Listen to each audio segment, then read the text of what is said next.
Generally speaking, there are 3 necessary components you need to achieve your goals. 1. Motivation to set up an achievable goal.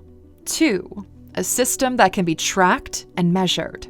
And 3. Willpower. Now, we've talked about the first 2 quite a bit on our channel, but we haven't really touched on willpower until now. And willpower is often cited as the number 1 reason people just can't seem to get up and move their asses. 27% of Americans feel their lack of willpower is the hardest wall they need to break through. And in this video, we're taking a look at what willpower actually is, how to train it, and how you can use it to your advantage. Welcome to Alux. You may have a hard time defining willpower. For most, it's this mysterious force that helps you to face adversity and make people feel bad they messed with your dog.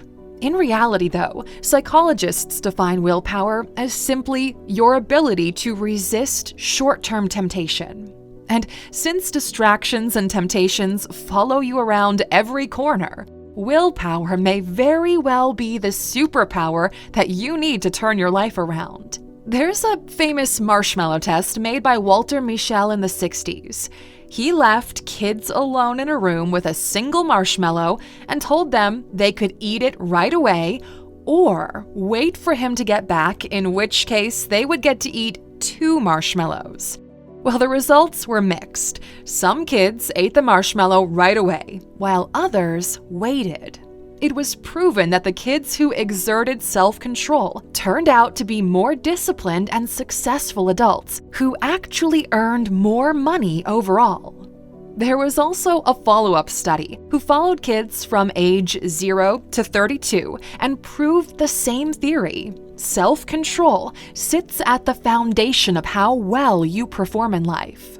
And willpower also dictates your ability to override impulses, like your impulse to go for another cookie after you've already eaten 5, or your impulse to pour yourself another drink when you're way beyond tipsy, or your impulse to call it a day at 2 p.m. because you had 1 meeting and sent 2 emails and hey, that was a lot of work already. Now, these studies, along with, common sense, prove that willpower is a key ingredient in getting shit done. So, this begs the question, why do some people lack willpower? If willpower is such an important factor for your success in life, why are you struggling to harness it? Well, there are mainly 2 reasons for this. 1, you haven't trained your willpower muscles, and 2, the little willpower that you have is depleted on trivial decisions. So let's break this down one by one. Willpower differs from motivation in one important aspect. Motivation is more of a state of mind. You either find it or you don't. You can't really train for it. But a willpower, on the other hand, is a full-body experience. It's pretty similar to being stressed out in that sense. When you're stressed, it's not just that your mind is hurting, it's your whole body as well. You start sweating, your heart is beating faster, you're pacing constantly left and right, you feel your whole body being stressed out. And it's the same with willpower.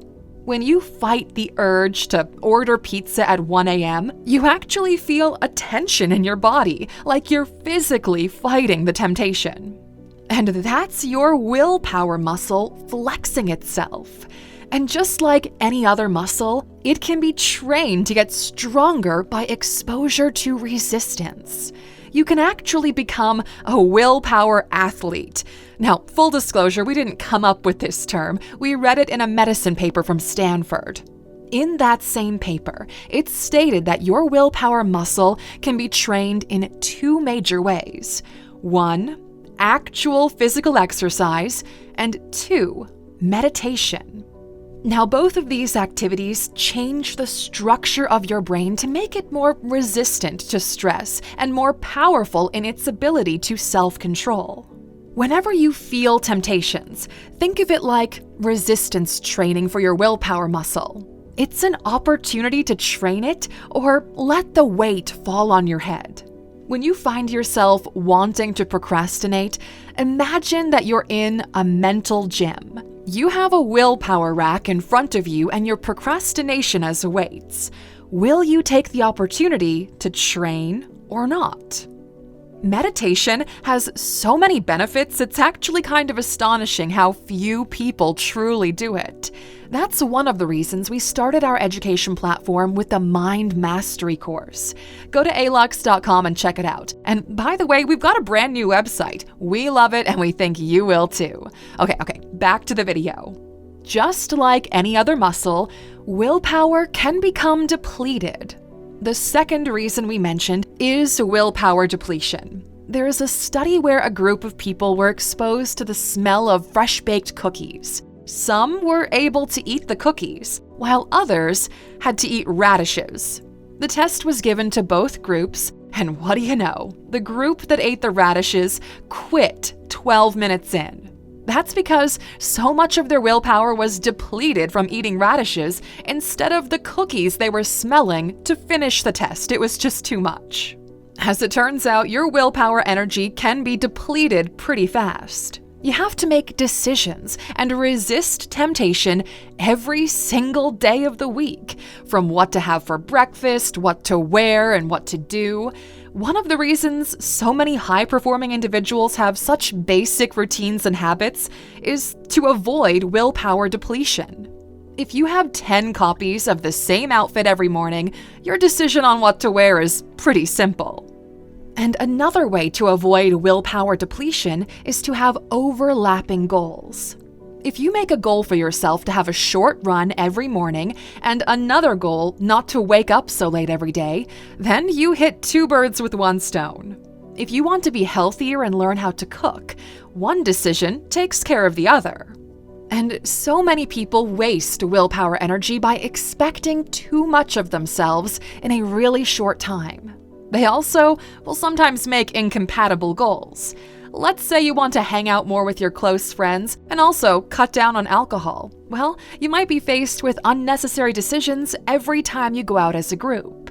Now, obviously we're not saying you have to pick one or the other, but there is a smarter way to go about it. Now, in conclusion, if you want to develop and harness your willpower, then do the following.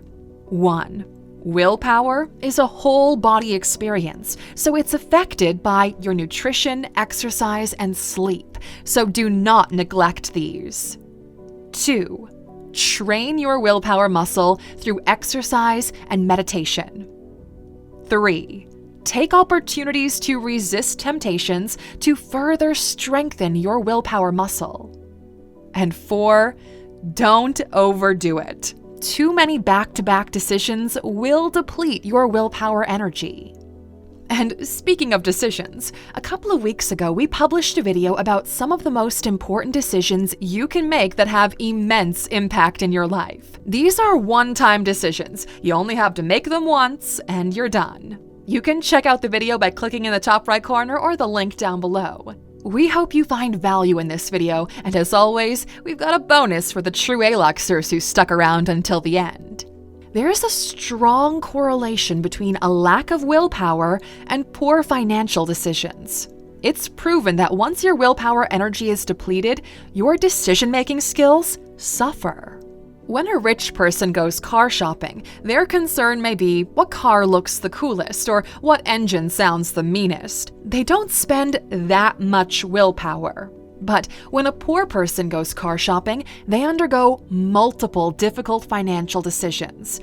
What car is the most affordable? What car has the best mileage? What car will be less likely to break down and cause repairs? And so on. The whole process just drains away their willpower reserves.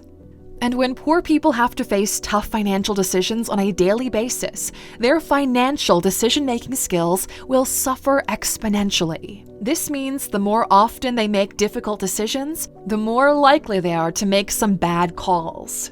There was a study done in the Philippines where bank customers were given the option to open a special savings account. The catch was they couldn't withdraw any money until they reached a certain target.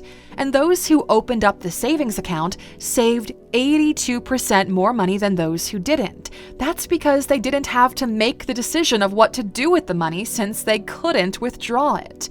The lesson is this: try to automate as many difficult and important decisions as you can to preserve your willpower energies. Think about it like this: if you buy a 1-year gym membership, you made one decision instead of 12. We'll see you tomorrow, Aluxer.